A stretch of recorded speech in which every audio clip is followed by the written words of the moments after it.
पांचाली रीति और पांचाली रीति के कुछ उदाहरण हैं जो हम अब पढ़ते हैं। देखो पांचाली रीति के हमने विशेषताएं पढ़ ली है, परिभाषा पढ़ ली है। अब इसके 4 उदाहरण है यहाँ पर। पहला उदाहरण है कि जो मानुष हो तो बसो ब्रज गोकुल गांव के ग्वारन, जो पशु हो तो कहाँ बस मेरो चरो निज नंद की धेनु मजार। इनके रसकान की पंक्तियां हैं।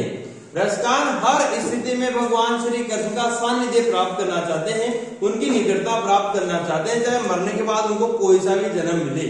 तो कहते हैं कि यदि अगले जन्म में मैं मनुष्य बनूं, जो मानुष हो तो, कि यदि मैं अगले जन्म में क्या बनूं, मनुष्य बनूं, तो कहाँ बसो, यानी कि बसूं कहाँ, ब्रज गोकुल गांव के ग्वाल। ब्रज गोकुल जो गांव है और वहां के जो ग्वाले हैं, जहाँ जिनके बीच में श्री कृष्ण रहते हैं, तो मैं अगले जन्म में ग्वाला बनूं और वहां वो जो ग्वाले हैं उनके बीच में जाकर मैं रहूं। आगे कहते हैं कि जो पशु हो तो, कि यदि अगले जन्म में मैं पशु बनूं तो कहाँ बस में रहो, तो फिर मेरा बस थोड़ी चलेगा।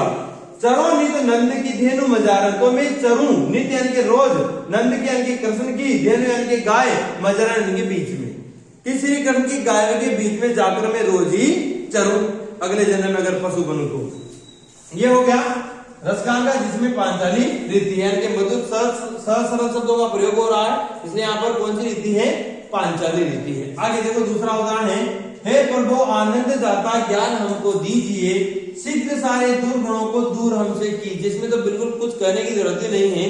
प्रभु यानी कि ईश्वर से प्रार्थना की जा रही है, हे प्रभु आनंद के दाता, आनंद देने वाले, आप हमको क्या दीजिए, हमको ज्ञान दीजिए। शीघ्र यानी कि जल्दी ही सारे दुर्गुणों को, हमारे अंदर जितने भी दुर्गुण हैं उन सबको आप जल्दी ही हमसे क्या कर दीजिए, दूर कर दीजिए, हमसे अलग कर दीजिए और हमारे अंदर ज्ञान बढ़ दीजिए। तो देखो यहाँ पर सहज सरल शब्दावली, सुबोध शब्दावली का प्रयोग हुआ है। इसमें कौन सी रीति है, पांचाली। वही प्रसाद गुण आसानी से अर्थ समझ में आ जाता है, इसलिए। तीसरा देखिए आप, शीश मुकुट कटि काचनी कर मुरली उर्माल, यह बालिक मोही मन बसो सदा बिहारी लाल। यहाँ भी श्री कृष्ण के जो बालपन में जो छोटे थे उनका जो सौंदर्य है उसका वर्णन किया गया है। और कहते हैं कि शीश मुकुट, उन्होंने सिर पर क्या धारण कर रखा है, मुकुट। कटी काचनी, कमर में एक काचनी छोटा सा कच्छा टाइप पहन रखा है, कच्छा पहनते हैं छोटे बच्चे, तो कमर में नीचे तक उन्होंने एक कच्छा पहन रखा है। कर मुरली, कर यानी के हाथ, उनके हाथों में क्या है, मुरली।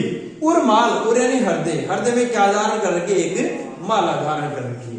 तो ये जो उनका रूप है, मुकुट पहने हुए, कमर में कच्छा, हाथ में मुरली और हृदय में माला पहने हुए, यह वाणी यानी कि यह इनका सौंदर्य मोही मन बसो, यानी कि मेरे मन में बस गई है। सदा बिहारी लाल, कि बिहारी लाल करें कि सदा ये इनका जो वाणी यानी कि ये जो अदा है इनकी इस प्रकार की, वो मेरे मन में बस गई है।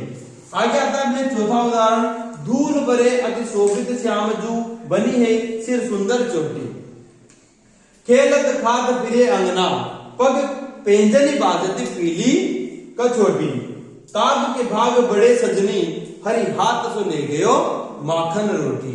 यानी कि यहाँ पर भी श्री कृष्ण का वर्णन है।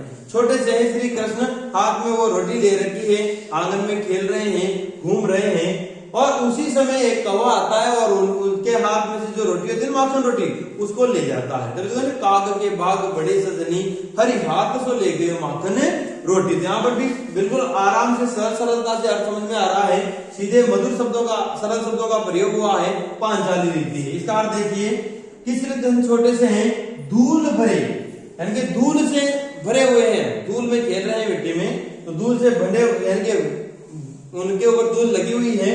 अति शोभित श्याम, श्याम यानी कि कृष्ण, धूल से सने हुए श्याम बहुत ही ज्यादा सुशोभित हो रहे हैं, अत्यधिक शोभायमान, अत्यधिक सुंदर लग रहे हैं।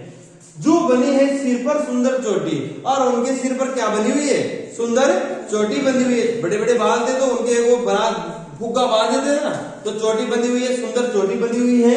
और खेलत खाद, आंगन में खेल रहे हैं और खेलते जाते हैं, खाते भी जाते हैं, फिर ये आंगन में यानी खेलते हुए खाते हुए वो घर का जो आंगन है उसमें फिर रहे हैं। छोटा बच्चा फिर घूमता रहता है ना, खाता रहता है धूल में, मिट्टी में, कहीं भी।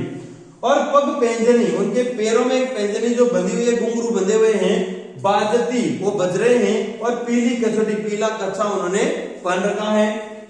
और उस स्थिति में क्या होता है कि काग के भाग बड़े सजनी, आगे कहते हैं कि हे सजनी, उस कौवे के बाग बहुत बड़े थे, यानी कि वो कौवा बहुत बड़ा भाग्यशाली था कि हरि हरि यानी कि कृष्ण के हाथ से ले गए माखन रोटी, कि भगवान जो कृष्ण है उनके हाथ से वो माखन रोटी ली जाता है और उसे खाकर उसे पाकर धन्य हो जाता है। तो इन सभी में आपको आसानी से आपको समझ में आ रहा है, इसलिए मैं कौन सी रीति है? पांचाली रीति। पांचाली रीति किस गुण पर आश्रित होती है? मार्गेश्वरी प्रसाद गुण पर। प से पांचाली, प से प्रसाद गुण पर आश्रित होती है। अपने पांचाली रीति यानी तीनों रीतियां कंप्लीट हो गई हैं। ठीक है, अब एक चीज और लिख लो यहाँ पर आप, यानी कि रीति जो टॉपिक अपने शुरू किया, तो रीति को किस व्यक्ति ने क्या कहा है, यानी कि अलग अलग नाम दिए हैं। तो आप ऐसे टेबल बनाएंगे तो वहां लिखे आप एक तरफ तो लिखो रीति को कहा, यहां लिखे आप रीति को कहा, यानी कि और इधर लिखे किसने, यानी कि रीति को किसने क्या कहा है। ठीक है, तो सबसे पहले लिखो आप मार्ग। रीति को मार्ग किसने कहा? वही कुंतक आ गया ना, कुंतक ने। रीति को मार्ग किसने कहा? कुंतक ने कहा। फिर दूसरा है अपने इसमें संघटना। संघटना, रीति को संघटना किसने कहा? आनंदवर्धन ने। रीति को संघटना किसने कहा? आनंदवर्धन ने। तीसरा है रीति को वृत्ति किसने कहा? वृत्ति, वृत्ति का आचार्य मम्मट ने। रीति को वृत्ति किसने कहा? आचार्य मम्मट ने। और रीति को गुण, गुण किसने कहा? आचार्य दंडी ने। रीति को गुण किसने कहा? आचार्य दंडी ने। और नीचे एक लाइन लिख देना कि अग्नि पुराण, अग्नि पुराण में रीतियां 4 मानी गई हैं। अग्नि पुराण में रीतियां कितनी मानी गई है? 4। और चौथी एक लाठी को मानते हैं। ठीक है, अग्नि पुराण में रीतियां कितनी मानी गई है? 4 मानी गई है। ठीक है, तो ये आ गया समझ आपको। मार्ग किसने कहा? कुंतक ने कहा। रीति को है ना, रीतियों के 3 भेद अलग अलग है, लेकिन रीति को मार्ग कहा कुंतक ने, संघटना का आनंदवर्धन ने, वृत्ति का मम्मट ने और गुण कहा दंडी ने। तो याद रखा, मार्ग पर कुंतक चलता है, संघटना आनंद में होती है, वृत्ति मम्मट करता है और गुण दंड देता है, लेकिन दंड देता नहीं, लेकिन ट्रिक के लिए याद कर ले। और अग्नि पुराण में कितनी मानी गई है? रीतियां 4 मानी